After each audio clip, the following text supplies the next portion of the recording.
Hello everyone, how are you. I hope कि आप सभी बहुत अच्छे होंगे। तो आज स्टार्ट करते हैं क्रिया शरीर का नेक्स्ट लेक्चर। और आज हम लोग बात करते हैं प्रकृति निर्माण में दोष की भूमिका। यानी कि जब हमारी प्रकृति बन रही होती है उसमें दोष क्या क्या भूमिका निभाते हैं उसकी बात करते हैं। तो प्रकृति शरीर स्वरूपम, अष्टांग हृदय सूत्र स्थान, पहला अध्याय और 10th श्लोक है। वो बताता है कि प्रकृति शरीर का स्वरूप यानी कि मार्फोलॉजी होती है। प्रकृति मैं ऑलरेडी बता चुका हूँ कि फिजियोलॉजी के जब भी आपके प्रैक्टिकल्स होंगे तो वहाँ पे आपको एक पूरा चार्ट मिलेगा। चार्ट इन द सेंस कुछ पेपर्स होंगे, कुछ पेजेस होंगे, वहाँ पे आपको सारी चीज़ें लिखी होंगी और आप पता करना होगा कि किसकी कौन सी प्रकृति है। इसी तरह हम लोग पेशेंट को भी ट्रीटमेंट जब करते हैं तो पहले उसकी प्रकृति पता करते हैं। तो वही कह रहा है कि प्रकृति शरीर का स्वरूप यानी कि मार्फोलॉजी, यानी बाहर से जो दिखाई दे रहा है वही प्रकृति होती है। अब नेक्स्ट ये श्लोक है, मैं वही श्लोक बताऊंगा जो इंपॉर्टेंट होंगे। ऐसे सारे श्लोक पढ़ करके कोई फायदा नहीं है, जो इंपॉर्टेंट श्लोक है मैं वो आपको बता दूंगा। अब नेक्स्ट कह रहा है कि ऋतु काल में शुक्र, आर्तव तथा गर्भिणी का आहार विहार गर्भाशय में दोष अधिक के लिए जिम्मेदार है। अब यहाँ पर बेसिकली ये बताना चाह रहा है कि प्रकृति निर्माण यानी कि प्रकृति का निर्माण कैसे होता है और फिर दोष उसमें क्या क्या भूमिका निभाते हैं। तो कह रहा है कि ऋतु काल में शुक्र, आर्तव तथा गर्भिणी का आहार विहार गर्भाशय में दोष आधिक्य के लिए जिम्मेदार है। यानी कि जब कोई लेडीज प्रेग्नेंट होती है तो उस समय पर वो क्या कर रही होती है, यानी कि आहार का मतलब क्या खा रही होती है, विहार का मतलब कहाँ कहाँ घूमने फिरने जा रही होती है। आपने सुना होगा, कई बार ऐसा बोलते हैं गांव में कि जब प्रेग्नेंट हो लेडी तो उसे नदी नहीं पार करनी चाहिए। ऐसे बहुत सारी चीज़ें, रात में कहीं नहीं जाना चाहिए, बहुत सारी चीज़ें होती हैं। तो वही चीज़ यहाँ पर बताया जा रहा है कि वही सब दोष अधिक के लिए जिम्मेदार होते हैं। अर्थात ऋतु काल में शुक्र में स्थित दोष तथा आर्तव में स्थित दोष तथा आहार विहार से कौन से दोष की प्रधानता हुई, ये सब मिलकर गर्भाशय में एक दोष की प्रधानता उत्पन्न करते हैं। इस दोष की प्रधानता से ही सात प्रकृति का निर्माण होता है। अर्थात शुक्र, आर्तव तथा आहार विहार जिस दोष की प्रधानता वाले होंगे उसी दोष की प्रधानता के अनुसार प्रकृति का निर्माण होगा। यानी कि ये कह रहा है कि प्रेगनेंसी के समय पर लेडीज जो भी खाएगी, यानी कि जहाँ घूमने जाएगी या किस तरह का भोजन कर रही है और उस भोजन में किसकी प्रधानता है, यानी ठंडा चीज़ खा रही है, गर्म खा रही है, खट्टे वाली चीज़ें खा रही हैं। वैसे तो लोग कहते हैं कि प्रेगनेंसी के टाइम में खट्टा खाना पसंद होता है, लेकिन उसके अलावा भी क्या क्या सेवन कर रही है। आपने सुना होगा, लोग कहते हैं कि जब पेट में बच्चा हो तो दूध ज़्यादा पीना चाहिए, उससे गोरे बच्चे होते हैं, है ना। तो ये कुछ चीज़ें ऐसी बनी हुई है क्योंकि यही सारी चीज़ें इंसान की प्रकृति के निर्माण में सहायक होती हैं। और फिर उसके बाद जेनेटिक तो आप जानते ही हैं, शुक्र या आर्तव यानी कि स्पर्म और ओवम, मेल और फीमेल के जीन्स जैसे होंगे वैसा भी बच्चा होगा। फिर उसके बाद कह रहा है कि प्रकृति जिस दोष के आधिक्य से हो, जैसे एक दोष के या दो दोष के या अनेक दोष के आधिक्य से होने पर उन्हीं से हो जाती है, तो गर्भ भी उन्हीं दोषों से संबंधित हो जाता है। इस प्रकार गर्भ काल से ही जो मनुष्यों की प्रकृति बनती है उसे दोष प्रकृति कहते हैं। यानी कि इन्होंने ये बताया है कि प्रेगनेंसी के टाइम पे जो चीज़ें या जैसा दोष हो जाता है वही उसकी दोष प्रकृति बन जाती है। पिता के रेतस यानी कि शीमेन का बात करें तो शीमेन का 2 या 3 बिंदु शुक्र होता है। यानी कि पूरा जो शीमेन होता है वो उसका कुछ पार्ट ही स्पर्म को रखता है ना। पूरा सीमेन जो होता है वो स्पर्म नहीं होता, सीमेन अलग होता है, स्पर्म अलग होता है। सीमेन में और भी बहुत सारी चीजें होती हैं, ठीक है। तो सीमेन का 2 या 3 बिंदु शुक्र होता है, शुक्र यहाँ पे स्पर्म की बात कर रहे हैं, तथा माता के शोणित यानी कि फीमेल सिक्रीशन कंटेनिंग ओवम का 2 या 3 बिंदु आर्तव है। ये दोनों जन्म के लिए उत्तरदायी होते हैं तथा इनके संयोग के समय at the time of conception, जब ये एक दूसरे से मिल रहे होते हैं, संयोग हो रहा होता है, जो दोष होते हैं वे प्राकृत होते हैं तथा उनकी प्रधानता के अनुसार प्रकृति का निर्माण होता है। और यही जब स्पर्म और ओवम मिलते हैं और उस समय पर जो दोष देखने को मिलते हैं वही प्रकृति का निर्माण करते हैं। अतः संक्षेप में कहा जा सकता है कि दोष प्रकृति निर्माण के लिए उत्तरदायी है। गर्भ निर्माण के समय जो प्राकृत दोष की स्थिति या जिस प्राकृत दोष का आधिक्य होगा उसी दोष के अनुसार उसकी प्रकृति बन जाएगी। ठीक है, तो ये जन्म से पहले ही आपके जब मदर के पेट में होते हैं तभी प्रकृति डिसाइड हो जाती है। स्वास्थ्य में दोषों का महत्व। अब अगर हेल्थ में देखें तो वहां पर दोष क्या क्या इंपॉर्टेंस रखते हैं, तो दोषा इन मेंटेनेंस ऑफ हेल्थ। अभी हमने बात करी प्रकृति निर्माण में, अब हम लोग बात करते हैं कि हेल्थ में दोष कितने इंपॉर्टेंट होते हैं। अब यहाँ भी ये श्लोक मैं नहीं बता रहा हूँ, पढ़ना हो आप पढ़ लीजिएगा, अदरवाइज इतने इंपॉर्टेंट नहीं है इसलिए मैं नहीं पढ़ा रहा हूँ। हिंदी हिंदी देख लेते हैं। विकृत अवस्था में दोष शरीर का नाश करते हैं तथा अविकृत अवस्था में शरीर का निर्माण करते हैं। अब विकृत अवस्था मतलब सही अवस्था, एक तरह से कहते हैं कि कोई भी कृत का मतलब होता है आकार। ठीक है, कोई भी आकार में अगर परिवर्तन नहीं है तो विकृत अवस्था, अगर विकृति आ गई यानी कि आकार में चेंजेस आ गया तो हम लोग कह सकते हैं विकृत अवस्था है। उसमें दोष जो है शरीर का नाश करते हैं।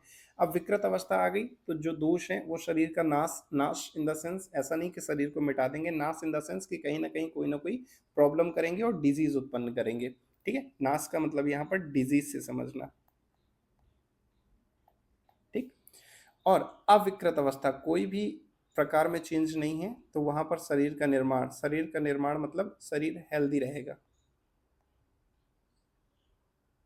ठीक है, अर्थात स्वास्थ्य बनाए रखते हैं। सेकंड पॉइंट कह रहा है कि वात पित्त कफ ये त्रिदोष शरीर और उसके घटकों का निर्माण करने के लिए जिम्मेदार हैं। थर्ड पॉइंट है दोष धातु मलों में से दोष प्रकृति आरंभ यानी कि प्रकृति निर्माण के लिए उत्तरदायी है तथा विकृत हो जाते हैं तो शरीर की दुष्टि या रोग के लिए उत्तरदायी है। दोष आपकी प्रकृति के निर्माण भी करती है और आपके शरीर में दुष्टि भी यानी कि रोग भी उत्पन्न करती है। अर्थात दोष प्रकृति निर्माण के साथ साथ दूसरे शरीर के अंगों को दूषित करने की शक्ति भी रखते हैं। फोर्थ पॉइंट है यदि कोई व्यक्ति अपथ्य आहार करता है या विहार करता है। अब पथ्य और अपथ्य का मतलब होता है जो आपके लिए सही हो। अब ये कैसे पता चलेगा आपके लिए सही है नहीं है, तो ये आपकी पहले तो प्रकृति निकाली जाएगी और उस प्रकृति के हिसाब से फिर आपको खाना दिया जाएगा। अब आपका मतलब मैं आप लोगों को नहीं कह रहा हूँ, आपका मतलब हो गया कि मैं पेशेंट की बात कर रहा हूँ। ठीक है, तो उसकी प्रकृति के हिसाब से ही उसे खाना देना है। कई बार अगर हम अपने लिए अप्लाई करें तो कई बार हम लोगों को भी होता है कि नहीं नहीं मैं ये नहीं खाऊंगा, ये मुझे नुकसान करता है ना, शाम को मैं नहीं मट्ठा पीऊंगा, रात में दही नहीं खाया जाता है, या मैं कोल्ड ड्रिंक पीता हूँ तो मुझे जुकाम हो जाती है। तो ये सारी चीज़ें क्या है, ये अपत्य आहार है, मेरे लिए सही नहीं है, जो कि दोषों के गुणों के समान है। तो दोष दूषित हो जाते हैं। मान लीजिए आपको किसी चीज़ से एलर्जी होती है और वही चीज़ आपको दी जाए तो इट मीन्स के शरीर में आपकी दोषों की वृद्धि हो रही है, वो एलर्जिक वाली चीज़ें और ज़्यादा बढ़ रही हैं। नेक्स्ट, इसी में बात कर रहा है कि वात पित्त तथा कफ सर्व शरीर में संचरित होते हैं, पूरे शरीर में पाए जाते हैं तथा शरीर के सभी कार्यों जैसे भोजन, जल तथा वायु को ग्रहण करना, पाचन करना तथा अवशिष्ट पदार्थों को निकालना, इन सभी कार्यों को करने के लिए उत्तरदायी हैं। अगर ये वात पित्त कफ ठीक से काम नहीं कर रहे हैं तो आपको भोजन की इच्छा नहीं होगी, पानी पीने की इच्छा नहीं होगी। वायु को ग्रहण करना मतलब बहुत ज़्यादा गर्मी लग रही है, हवा नहीं लग रही है या पसीना आ रहा है, ठीक है, डाइजेशन सही नहीं हो रहा है, अवशिष्ट पदार्थों, इवन आप फीकल मैटर जो बाहर निकल रहा है वो भी ठीक से डिफिकेशन भी नहीं होगा अगर इनकी यानी कि दोषों की कोई ऊपर नीचे हो गया है या ये प्रकृत विकृत अवस्था में है तो। अतः त्रिदोष की साम्यावस्था शरीर को स्वस्थ रखने के लिए उपयोगी है। अगर विकृत अवस्था में दोष हो तो रोग उत्पन्न करते हैं। प्राकृत तथा वैकृत दोष, मैं इसको थोड़ा सा क्लियर कर देता हूं।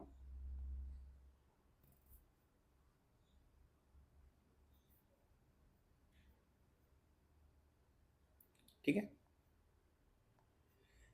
अब लास्ट वाले पैराग्राफ पे देखो, वात आदि दोष दो प्रकार के होते हैं। वात आदि, अब यहाँ पर वात आदि का मतलब वात के बारे में नहीं बात कर रहा, वात के साथ आदि भी लगा दिया है, यानी कि और भी जो जो दोष हैं वो सब दो प्रकार के होते हैं, प्राकृत तथा वैकृत। प्राकृत अवस्था में ये वातादि दोष शरीर निर्माण के समय, गर्भ निर्माण के समय सप्तविध प्रकृति का निर्माण करने के लिए जिम्मेदार हैं। अतः प्राकृत अवस्था में शरीर को धारण करने के लिए इन्हें धातु संज्ञा दी जाती है, अर्थात धातु कहा जाता है। मैं ऑलरेडी पहले ही बता चुका हूँ, हमारे शरीर में 7 धातुएं होती हैं। अब ये 7 धातु कौन कौन सी होती हैं, ये आप नीचे कमेंट करके बताइए। अगर आप मेरे लेक्चर्स देख रहे हैं डेली तो आपको समझ में आ जाएगा, आप नीचे कमेंट करके बता सकते हैं। यही प्राकृत दोष विकृत दोष के लिए बीज की तरह होते हैं, अर्थात प्राकृत से ही विकृत दोष का निर्माण होता है। प्राकृत दोष जब तक व्यक्ति जीवित रहता है तब तक उसी स्वरूप अवस्था में रहते हैं, इनमें कोई परिवर्तन नहीं होता, सर्व शरीर में निहित होते हैं। ये प्राकृत दोष प्रकृति की अधिकता, उल्बड़, अब उल्बड़ आई डोंट नो कि क्या होता है, मुझे भी इतनी ज़्यादा हिंदी नहीं पता। किसी को अगर मालूम है तो वो कमेंट करके बताना कि उल्बड़ क्या होता है। ठीक है, नीचे कमेंट करके बताओ कि what is the meaning of उल्बड़, या प्रधानता को निर्धारित करते हैं। अब नेक्स्ट बात करते हैं, लास्ट पैराग्राफ है और ये चैप्टर का भी लास्ट है। रोग आस्तु दोष वैषम्यम दोष शाम्य आरोग्यता, शाम्यम रोग्यता, अष्टांग हृदय सूत्र स्थान, पहला अध्याय 19वां श्लोक। वात पित्त कफ इन दोषों की विषमता या विकृत अवस्था का नाम रोग है। अगर वात पित्त कफ में कहीं दोष की विषमता, अब शम और विषम ये आपने पढ़ा होगा, ठीक है, शम और विषम, विषम का मतलब नॉन इक्विलिब्रियम,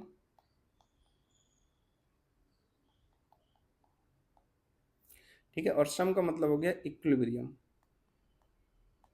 ठीक है, अब ये देख लेना अपना। और ये दोष जब शम या प्राकृत अवस्था में रहते हैं तब आरोग्य की प्राप्ति होती है। अगर ये इक्विलिब्रियम में है दोष तो आरोग्य यानी कि शरीर में कोई बीमारियां नहीं होंगी। अतः यह कहा जा सकता है कि दोषों की प्राकृत तथा वैकृत दो अवस्थाएं होती हैं।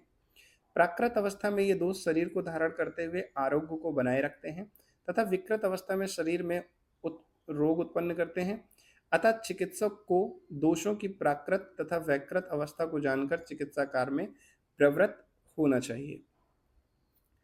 प्राकृत अवस्था में ये वातादि दोष स्व या स्वस्थान में रहते हुए गति, ऊष्मा व स्निग्धता उत्पन्न कर शरीर की उत्पत्ति, पोषण एवं धारण के लिए उत्तरदायी हैं तथा विकृत अवस्था में ये वातादि दोष धातु एवं मलों को दूषित कर शरीर में रोग उत्पन्न करते हैं।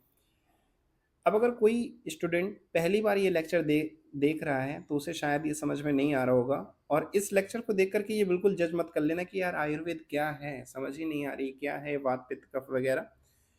तो मेरे पहले की बहुत सारे लेक्चर्स पढ़े हुए हैं, उनको देखना और वहाँ से समझने की कोशिश करना। आज पहली बार अगर लेक्चर देखने आए हो तो सबसे पहले तो नीचे टेलीग्राम ग्रुप दे रखा है, उसे ज्वाइन कर लेना, ताकि वहाँ पे जो भी पीडीएफ नोट्स वगैरह हैं, अपने खुद के सेल्फ हैंड रिटन नोट्स भी मैं शेयर करता रहता हूँ, और उसके अलावा जो आज मैं ये पढ़ा रहा हूँ ये भी, इसके नोट्स भी आपको वहाँ पर मिल जाएंगे। तो इस लेक्चर से ये मत जज कर लेना कि यार मुझे तो समझ नहीं आएगी आयुर्वेदा, ठीक है, बाकी के लेक्चर्स देखना और फिर वहाँ से समझने की कोशिश करना। हाँ, पहली बार पढ़ रहे हैं तो शायद समझ में नहीं आ रही है, लेकिन धीरे धीरे बार बार जब आप पढ़ेंगे तो आपको समझ में आएगा ये क्या है। तो यहाँ पर चैप्टर का दी एंड होता है, 3 चैप्टर हो गए। अब 4th चैप्टर आते हैं, दैट इज वात दोष। अभी हमने दोषों के बारे में बात करा और वात पित्त कफ का क्या क्या काम होता है, कहाँ कहाँ हेल्प कर रहे हैं, इन सब बारे में बात किया। अब हम एक एक को डिटेल में पढ़ते हैं। अभी आप सोच रहे होंगे ये वात क्या है, पित्त क्या है, कफ क्या है, हर जगह आ रहा है। अब हम इसको डिटेल में पढ़ेंगे ना, वात के बारे में सिर्फ बात करेंगे, फिर पित्त के बारे में बात करेंगे अगले चैप्टर में, फिर कफ के बारे में बात करेंगे। अब ये बेसिक लेक्चर है, अगर आपने इसे छोड़ दिया ना तो पूरे आयुर्वेदा में आपको कुछ नहीं समझ में आना है। अगर ये बेस आप समझ गए ना, एक तरह से ये पिलर है मकान का, अगर ये चीज अच्छा हो गया ना तो मकान बहुत अच्छा बनेगा। तो वैसे ही अगर आपको वात पित्त कफ समझ में आ गया ना तो हमेशा ये मानिए पूरा आयुर्वेद आपको बड़ी आसानी से समझ में आ जाएगा, क्योंकि ये हर जगह आने हैं। अब अगर हम बात करें चैप्टर नंबर 4 की, दैट इज वात दोष। ठीक है, अब वात का लेना देना है वायु से, ठीक है, या विंड से। अब मैंने आपको एक प्रिंसिपल बताया था, पुरुषश लोक तुल्यत्वम।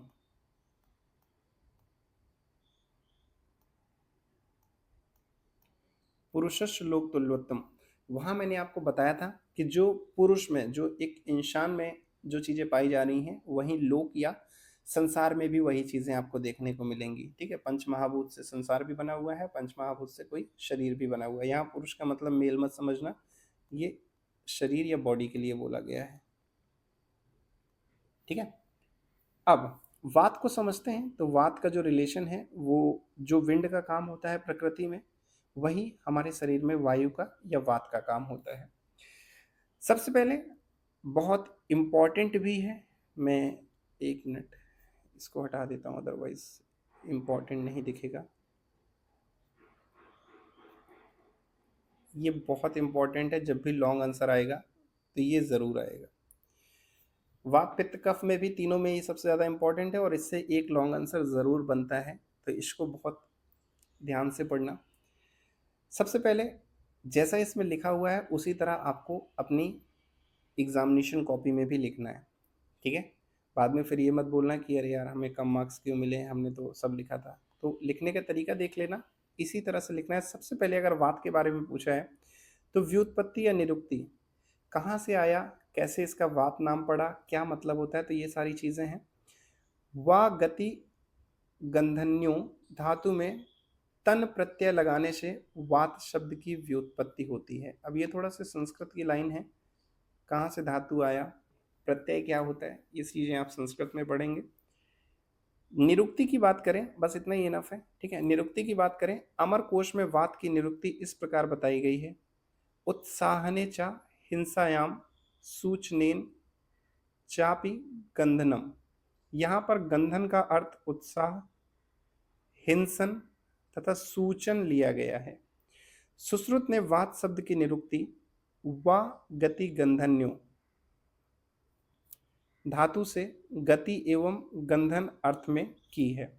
गति शब्द के गमन, ज्ञान प्राप्ति और मोक्ष ये अर्थ होते हैं तथा गंधन शब्द के उत्साह, हिंसन एवं सूचन अर्थ लिए गए हैं। वही जो ऊपर बताया गया था उसी को अलग अलग डिस्क्राइब कर दिया गया है। वात जब विकृत अवस्था में होता है तब शरीर को पीड़ा पहुंचाता है। पीड़ा का मतलब होता है कष्ट पहुंचाना, इसलिए वात को हिंसन कहा गया है। हिंसा का मतलब होता है लड़ाई झगड़ा, मारपीट, है ना, कहते हैं ना कि हिंसा कर रहा है। तो ये सब जो हिंसा है, मारपीट है, लड़ाई झगड़े हैं, इससे होता क्या है, शरीर को पीड़ा पहुंचती है।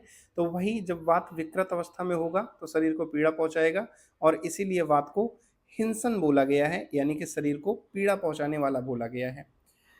अब गुण की बात करें तो वात के गुण क्या क्या होते हैं, टीचर्स आपसे जब भी पूछेंगे तो यही पूछेंगे, वात के गुण बताओ, पित्त के गुण बताओ। तो वात का जो गुण होता है वो है तत्र। अब ये इंपॉर्टेंट श्लोक है, मैं पहले ही बता देता हूँ, याद कर लेना।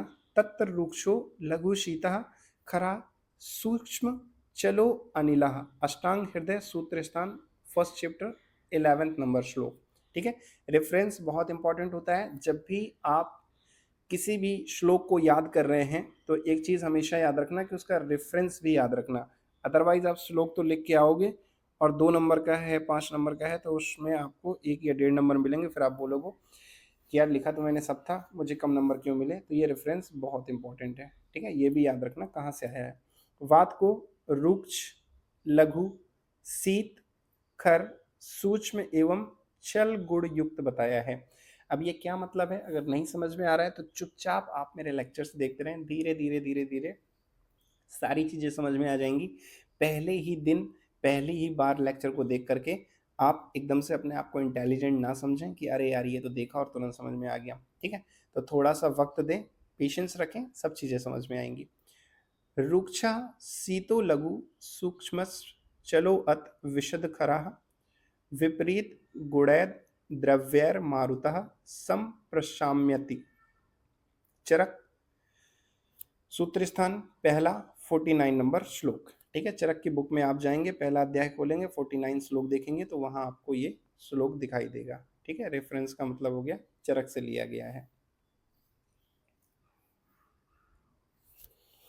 अब चरक ने क्या बताया है, चरक ने बताया कि वात जो है वो रुक्ष, शीत यानी कोल्ड, और रुक्ष मतलब ड्राई, लघु यानी कि लाइट, हल्का एकदम, सूक्ष्म सब्टल, चल का मतलब मोबाइल, विशद क्लींजिंग एवं खर यानी कि रफ, खुरदरा नहीं होता, खर, गुण बताए हैं। ये वात के गुण हैं। अगर आप वात को देखना चाहते हो तो वात आपको इतने तरीके का दिखेगा। तथा यह भी बताया गया है कि इनमें विपरीत गुणों वाले द्रव्यों के सेवन से वायु का विशेष रूप से सम्यक शमन होता है। अब इसका क्या मतलब है कि वात में ये गुण पाए जाते हैं। अभी तक हमने पढ़ा था ना कि वैसे ही दोष, जैसा दोष है वैसा ही अगर हम आहार विहार ले रहे हैं तो दोषों की मतलब बढ़ेगा हमारे शरीर में, और उसके विपरीत ले रहे हैं तो दोष घटेगा। तो अब ये सब क्या मतलब है, तो देखो अब यहाँ पे समझ में आएगा कि मान लीजिए वात के ये गुण हैं, ठीक है। अब अगर यही गुण वाले हम आहार विहार ले रहे हैं तो हमारे शरीर में वात बढ़ेगा, और इसके विपरीत गुण वाले अगर द्रव्य ले रहे हैं तो वात जो है वो शमन होगा। अब ये चीज का मेडिकल साइंस में क्या लेना देना है, सबसे पहले तो स्टूडेंट के दिमाग में ये आता क्या पढ़ रहे हैं हम, ये इसका कुछ लेना देना है या नहीं। तो देखो लेना देना कैसे है कि मान लीजिए वात के ये गुण हैं। अब वात का मतलब होता है वायु। वायु क्या काम होती है, अभी हमने देखा था कि जो मल हमारे शरीर से बाहर निकलता है उसमें भी वात का या वायु का लेना देना होता है। तो इट मीन्स कि अगर मान लो किसी को डायरिया है, किसी पेशेंट का डायरिया है, वो उससे पीड़ित है, तो हम क्या कर सकते हैं कि वात उसके शरीर में बढ़ चुकी है, अब हमें उसके अपोजिट वात के विपरीत जो गुण वाले द्रव्य हैं वो उसे देने हैं। ठीक है, समझ आ रहा है। तो ये यहाँ पर लेना देना है मेडिकल साइंस से। ठीक है, तो हमें ऐसे द्रव्यों का सेवन कराना है जो वात के विपरीत हो, तो उससे होगा क्या कि सम्यक शमन। शमन का मतलब होता है उसका नाश होगा। ठीक है, शमन का मतलब होगा नाश होगा, यानी कि वात जो है वो कम होगा और उसका डायरिया जो है वो धीरे धीरे सही होगा। चरक संहिता के वात कला कली अध्याय में वात संबंधी संभाषा परिषद के वर्णन में कुश नामक ऋषि ने वात के रुक्ष, लघु, शीत, दारुण, खर एवं विशद ये 6 गुण बताए हैं। याद रखना बहुत इंपॉर्टेंट है, चरक में भी आप पढ़ोगे। ठीक है, वैसे तो एक तरह से चरक जो है वो सारी चीज़ों का कॉम्बिनेशन है। अगर आपने चरक बहुत अच्छे से पढ़ लिया तो इट मीन्स कि आपके बहुत सारे जो सब्जेक्ट हैं वो ऑलरेडी आपके कवर हो चुके होंगे। फिर नेक्स्ट बात करते हैं, वायु को योगवाही कहा है। इसका अर्थ यह है कि वायु शीत द्रव्य से संयोग होने पर शीत तथा उष्ण द्रव्य से संयोग होने पर उष्ण हो जाता है। सिंपल सी बात है, जून का महीना चल रहा है, आपको मालूम है गर्म हवाएं चल रही हैं, तो हमारे शरीर में गर्म हवा लग रही है। यही अभी नवंबर दिसंबर आएगा और ठंडी ठंडी हवाएं चलेंगी तो हमारे शरीर में ठंडी हवा लगेगी। तो वही कह रहा है वायु को योगवाही कहा है, अर्थात यह कि वायु शीत द्रव्य से संयोग होने पर शीत और उष्ण द्रव्य से संयोग होने पर उष्ण हो जाता है। वात अव्यक्त, वात इन इनविजिबल। अव्यक्त का मतलब हो गया इनविजिबल, वात को आप देख नहीं सकते, विजिबल नहीं है, इनविजिबल है। And can be understood by its function. Simple अगर हम बात करें, वात को हमने रिलेट किया है किससे, विंड से। हवा को आप देख सकते हो क्या, नहीं देख सकते, आप सिर्फ अनुभव कर सकते हो। तो ऐसे ही वात है, इनविजिबल है, अव्यक्त है, बट इसके फंक्शन को समझा जा सकता है व्यक्त कर्म। अव्यक्त कर्म यही है कि इसके फंक्शन को आप समझ लें, विंड हवा के द्वारा क्या क्या काम होता है वो आप समझ लें। ठीक है, रुक्ष, लघु, शीत व खर गुण युक्त होता है तथा यह तिर्यकगामी होने के साथ साथ द्विगुण युक्त यानी शब्द एवं स्पर्श एवं रजगुण प्रधान भी होता है। शीतलता, रुक्षता, लघुता, विशदता और विष्टंभता इन गुणों से युक्त वायु होता है। सारंगधर ने वायु को रजोगुण प्रधान, सूक्ष्म, शीत, रुक्ष, लघु एवं चल गुण युक्त बताया है। ये सेम वही वही चीज़ें हैं। तो जब भी एग्जाम में लिखें तो ज़रूरी नहीं है कि इतना सारा सब लिखना हो। अगर आप चरक के बारे में भी लिख देंगे तो भी इनफ है, ज़रूरी नहीं है कि आप ये सारंगधर वाला पॉइंट भी लिखें। ठीक है, इस प्रकार विभिन्न ग्रंथों में वर्णित वात के गुणों को निम्न प्रकार से समायोजित कर सकते हैं। अब बात कर रहे हैं प्राकृत गुण, कार्मिक गुण, भौतिक गुण और मानसिक गुण। प्राकृत गुण क्या होते हैं, स्पर्श वात का प्राकृत गुण है। क्या मतलब है इसका, हवा जब भी चली, विंड जब भी चली, तो आपके पता कैसे चलेगा, उसका गुण क्या है, ये आपके शरीर को छू करके निकलेगी, तब पता चलेगा हवा चल रही है, होता है ना। बहुत पसीने में भीगे हुए हैं, एकदम से शरीर में जैसे ही ठंडा ठंडा महसूस हुआ तो क्या हुआ, वात या वायु या विंड आपको स्पर्श करके निकली और आपको क्या लगा, हाँ हवा चली। तो स्पर्श वात का प्राकृत गुण है। प्राइमरी गुण अगर देखा जाए तो क्या है, स्पर्श, छू करके निकलेगा। इसके साथ इसमें आकाश महाभूत का शब्द गुण भी विद्यमान रहता है। शब्द एवं स्पर्श ये दोनों प्राकृत गुण होने के कारण प्राकृत गुण कहे जा सकते हैं। ठीक है, तो वात के दो गुण हमें देखने को मिल गए, शब्द और स्पर्श। अतः स्पर्श एवं शब्द प्राकृत गुण हैं। कार्मुक गुण की बात करें, वायु योगवाही होता है, अभी ऊपर हमने पढ़ा था। इसके साथ ही इसे आशुकारी, शीघ्र कार्य करने वाला एवं अचिंत वीर शक्ति युक्त भी कहा जाता है। अतः योगवाही, आशुकारी एवं अचिंत वीर ये कार्मुक गुण हैं। ठीक है, उसके बाद भौतिक गुण की बात करें तो भौतिक गुण फिजिकली जो उसमें गुण देखे जाएंगे कौन कौन से, अभी हमने पढ़ा, रुक्ष, लघु, शीत, खर, सूक्ष्म, चल, अव्यक्त, ये अत्यक्त नहीं अव्यक्त है, इनविजिबल। ठीक है,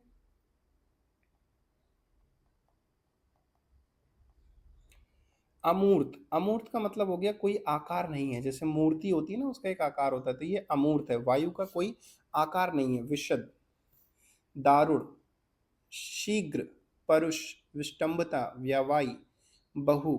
यहाँ पर दारुण गुण का अर्थ चक्रपाणी ने चलत्व लिया है। मानसिक गुण देखा जाए, वात को रजोगुण प्रधान बताया गया है, वात में हमें रजगुण देखने को मिलेगा, यह वात का मानसिक गुण है। इस प्रकार वात के उपर्युक्त गुण शरीर के भीतर अन्य दोषों से मिलकर एक दूसरे के गुणों को संतुलित करते हैं, जिससे शरीर स्थिर बना रहता है। ठीक है, अब उसके बाद स्थान, उसके कर्म, ये सब हम लोग नेक्स्ट लेक्चर में बात करेंगे। आज के लिए इतना ही रखते हैं। हो सकता है काफ़ी लोगों को थोड़ा सा, अगर पहली बार देख रहे हैं तो लग रहा होगा पता नहीं क्या पढ़ा रहे हैं, इसलिए थोड़ा थोड़ा करके हम लोग पढ़ेंगे। तो आज के लेक्चर को इतना ही रखते हैं और नीचे टेलीग्राम का लिंक दे रखा है, ठीक है, उसे ज्वाइन कर